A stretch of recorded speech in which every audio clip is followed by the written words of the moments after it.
Reflection on Being a Chinese Psychic Sherpa by Cheung. My family's hunchbacks sit around the dinner table, sitting at the edge of their chairs, never leaning back. The all-too-small townhome is devoid of anything reflecting our Chinese heritage, except for a calendar with a shiny fork embossed in gold over red. My parents picked it up from the grocery store and it's been hanging awkwardly on the wall ever since. I'm silent, staring down at my bowl of rice.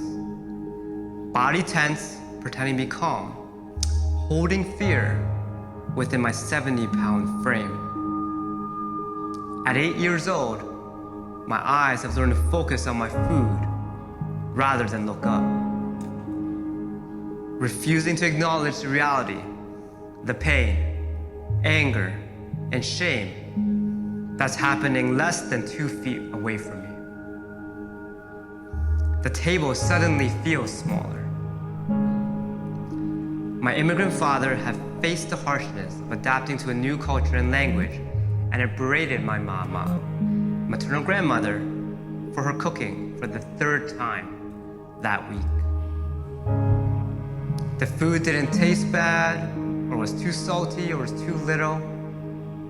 The food smelled too much, too ethnic. Fried fish, stir-fried chicken with soy sauce and garlic filling the air was too different from our other Canadian food. Was it the oil and fried food lingering in the air that made my father's yelling shake the glassware and raise the hairs on my arms? I think it reminded my father of how different our family is. How different he is. This scene repeated and taught me to hate the pieces of me that are different from our white neighbors. The facial features, accents, clothing, and even haircuts cause them to look at us with disgust or ridicule when we did not conform to normal white society. At school the next day, eager for the leftovers, even if tainted with last night's scene, it still tasted good, and I was hungry. I open my lunchbox, look around, and I see my other classmates and hear them laughing, covering their mouths, and see they're pointing at me. More specifically, my lunch. They're not so quiet guesses at what the smell coming from my lunchbox floated in the air. The heart of a pig, fish eyes, chicken feet. I did enjoy eating these things, but I knew the giggles and whispering were meant for heart, not curiosity.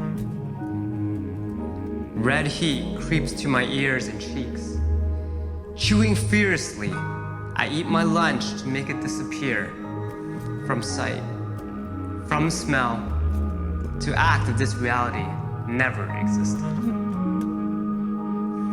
After a few instances of this, I told my mom how I wish they could make me more Canadian, that is white, meals, so I could fit in. My mom, also trying to conform to the normal, began making me sandwiches. For the next 10 years, I had the same lunch every single day. 2 pieces of white bread with ham or butter in between. One day I came to school particularly proud and happy. I brought the coveted lunch bowl set to school. My value and validation tied into how well I could blend in with the white kids. I always saw any of the kids that were white as the cool kids. I wanted them to like me and tried my best to not offend them. As my wife, who is also Chinese, and I walked down a much more reserved and anxiety-filled Yonge Street, our home. Swaggering towards us are 3 older white men looking for a fight. looking for someone to blame. The pandemic has been hard for everyone. I turned toward my wife to express my excitement about enjoying a cup of coffee outside of the house and just catching up with her. Before I can open my mouth, I hear, "It's your fault we're in this mess. Go back to China," hurled at us. I forget the coffee. I forget our plans. Forget that this is our home. I remember our otherness, the fragility of my self-esteem. Remember our place as Asian. I again, seeking not to offend our white neighbors, stay quiet. Instead of feeling indignation and anger of injustice, my first thought is to wish I didn't look different. I've wanted to conform and be accepted. We continue down the street, but somehow it's different. Less safe, less like home. My heart rate is still high. That's no longer from the excitement of spending the afternoon with my wife, rather it's the anxiety of feeling like an outsider. Fearing other people will verbally project their fear onto us. Avoiding eye contact, I fake a smile to my wife and say, "Were those guys talking to us? So weird." Am I trying to convince myself that didn't shake the foundation of my being? My shoes now lead each step. I no longer feel my body, and I'm hyper attentive of myself and how I may be perceived. My head stays down, but my eyes bounce demurely from face to face. The white faces trigger me. A memory of sitting through some of my friends' travel pictures of China. I stay quiet while an older white family member makes a joke about how everything in China must have MSG. Another white face, another memory of sitting at a restaurant, looking around anxiously, trying not to be too loud. My thin soled shoes continue to carry me forward. I'm on the phone with the hotel's front desk, trying my best to reduce my accent to receive the regular level of service and treatment as my white counterparts. I feel like another needy Asian person when asking our hotel room to be cleaned properly and to give us a few extra towels. My old martial arts instructor, I've been excited to receive my black belt certificate after 10 years of being with that club. My excited face lost its color as I opened the folder and the white certificate had a name scrawled in black italics. A name I didn't recognize. Kenny Cheung. For 10 years, I've been seeing those white coaches week after week, and I grew accustomed to the name that they gave me. I don't explode. Microaggressions compose my daily life and chip away at my self-esteem even more so. Where even my own identity does not consist of my real name, but rather the ones that my white neighbors gave me. Each memory places psychic weight on my shoulders. I do my best to stay hidden. I hope to stay unknown. Hope that the white folks don't see our color and immediately attribute the stereotypes associated. See?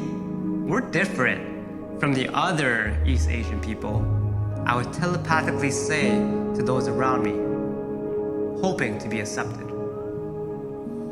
As I walk through my memories and aim for the coffee shop, each step becomes more heavy than the last. The experience of trying to solely carry the burden of what my family and ancestors before me experienced adds extra weight. Even my most well-intentioned white friends and colleagues are unable to feel the load of what we, as Chinese people, carry with us daily. They won't ever feel the stares of judgment that we feel in public spaces. After 10 minutes of awkwardly Having this conversation, pretending what happened to us didn't happen. We've reached a coffee shop. I no longer feel excitement about being here. It is now more like an obligation than a desire.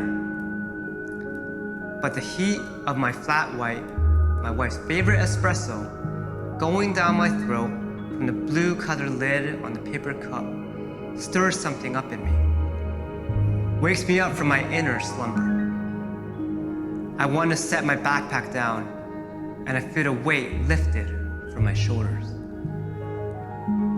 Around me, I see the invisible burdens of the colored folks sitting and walking around me. They're unable to put down their psychic weight from their shoulders.